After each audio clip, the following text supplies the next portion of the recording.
Good morning. Good morning. Good morning, Selena. Selena. Good morning, Katie, Nikki. If you can hear me, push some buttons and we'll start this. We'll get this party started. Good morning, Melinda. First and foremost, before I forget, please come over to Instagram and play with me. I feel like if you can handle it, you will enjoy so much both sides of my personality. It's a little much, but I feel like you can handle it because you got big girl panties. Come to Instagram and find me, Jamie P. Sullivan. Jamie P. Sullivan. Gonna love it. All right, so I wanted to tell you guys a story as soon as I get the dreadlocks out of my hair.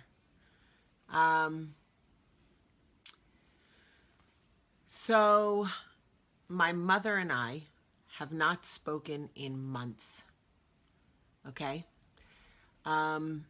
We have let me take you back a little bit for those of you who may not know. Leslie, thank you for loving my Instagram. Okay. So, when I was young, I was overweight and in middle school, 6th grade, 7th grade, 8th grade, and my mother had a really hard time with it. And she said a lot of times things that were very hurtful. Looking back now, I understand that she did it because she thought she was doing me a favor. She thought that if she used reverse psychology, if she told me I was fat, if she said hurtful things, that I would in turn try to prove her wrong and lose weight. You know, it was the 80s. I don't know that they had good parenting tools in the 80s. I have no idea. We barely have good parenting tools now.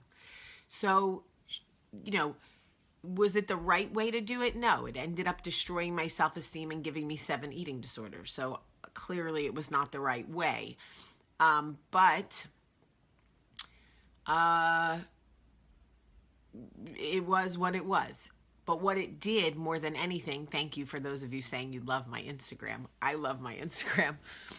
What it did, unfortunately, when your own mother says things that are hurtful to you, is you start to realize you have no safe sanctuary. Okay? Oh my God, Jennifer. Shut up, Jen. When you go out into the world and people say hurtful things to you, the beauty of having a mother is that you can come home and have your mother make it better. Your mother can protect you. She can tell you that those people are wrong, that you are not fat, that you are worthy, that you are loved, that you are beautiful. When your own mother partakes in, good morning, Kim, when your own mother partakes in name calling and shaming,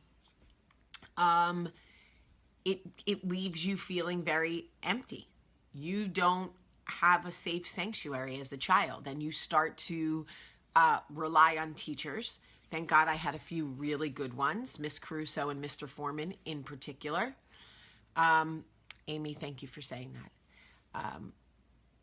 But as I got older and sort of thinned out, the verbal harassment from my mom stopped. And when I got older, you know, my mom and I sort of worked it out, but I never really, hey Elizabeth, I never really got over it. I forgave her with boundaries. Now let me talk to you about that. I forgave her with boundaries, meaning I am choosing to set you free and myself free from the pain that you caused me when I was young. But I am still extremely sensitive to these type of statements. I am still extremely sensitive to any comments you may make about what I eat, how much I eat. As I get older, you are no longer allowed to comment on my eating habits. I don't care if I sit down like fat bastard and eat 4 rotisserie chickens and a box of glazed donuts. You have lost the right to comment because you have caused so much damage. So I forgive you and I love you, but you are no longer allowed to acknowledge anything about my body, my eating, my food consumption, nothing. Okay? It is extremely important, Mom, that you understand that these are the boundaries I have set in place because I am going to be a mother or am a mother, and I cannot afford to become the same type of destructive person. I have to protect my peace so I can protect my children. The cycle will end here, okay?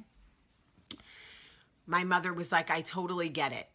For a couple of years, she didn't really respect the boundaries. We had a hard time with the boundaries, okay? She would say, do you really need to eat that? And I would say, Susan, remember what I said. You're not allowed to comment, remember? And it was a trigger for me. And when you have an eating disorder, triggers are very dangerous, okay? Triggers are very dangerous. When someone says hurtful things to you and then you, they say it as you know, any other time, it's like a trigger. You can't do it. So I would remind her. We eventually got over it. She eventually, and it took her a long time, got to the point where she would not comment on my eating, okay? And this could be applied to anything, guys. Mine was food and eating and weight. And, you know, my mother finally got, as I got older, that her words had more power than she thought. That her words were more destructive than she ever could have imagined. And let me reiterate this to you. My mother loves me the way that I love my children, that much. My mother would give her life for me. It does not mean she has the best tools for parenting. It does not mean that she has made all the best decisions. It does not mean that she has not done things to hurt me.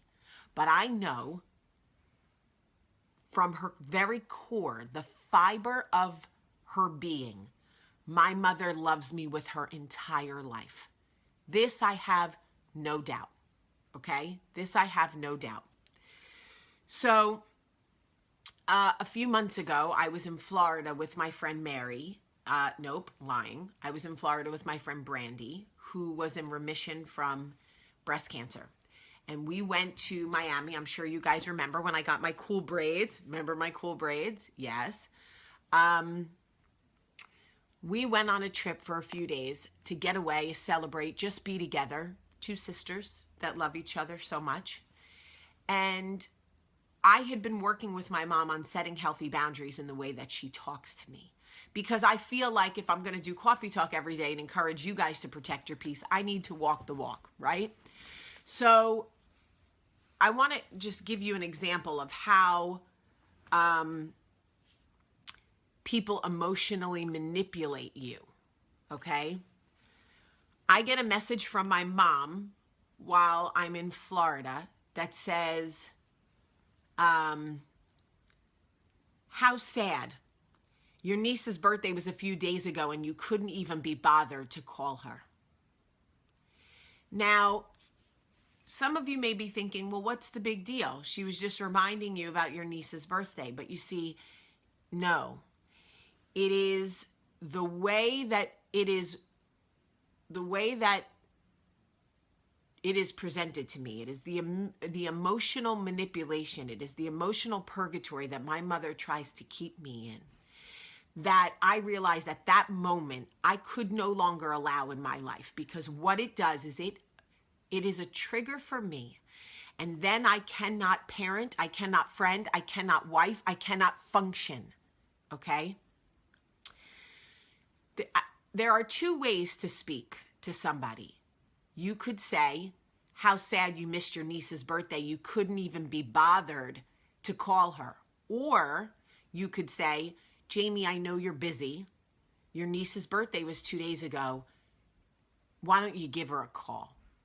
And I would have said, oh my gosh, Mom, thank you so much. You are absolutely right.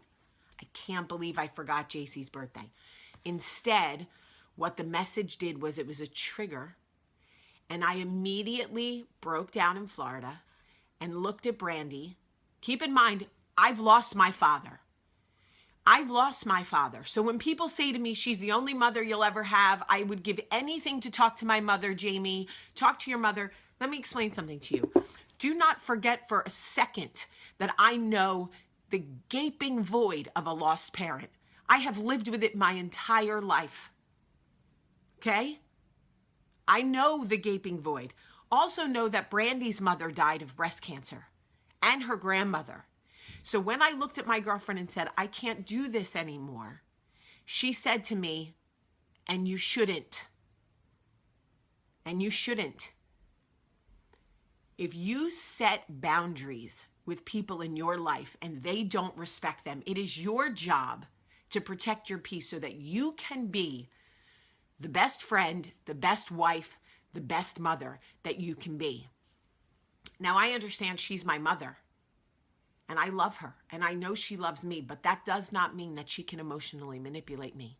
This was not the first or the 7th or the 50th. This was the 900,000th straw that broke the camel's back. And I said, I got to bow out. I got to bow out. And I went radio silent on her. And we have not spoken since that day in any capacity. I have not acknowledged any contact in any way because for me, clearly, me setting boundaries, me talking, me explaining was not working. So yesterday, a card came for my daughter's birthday, Olivia's birthday. And I said to Olivia, get your father's phone and call your grandmother and thank her right now for the card. And Olivia said, okay. And Michael said, why can't she use your phone? And I said, because I'm not talking to her and you know that. So just let her use your phone. So Olivia called my mom and, Mimi, thank you so much for my card, blah, blah, blah. And I heard Olivia say, yes, my mommy's here.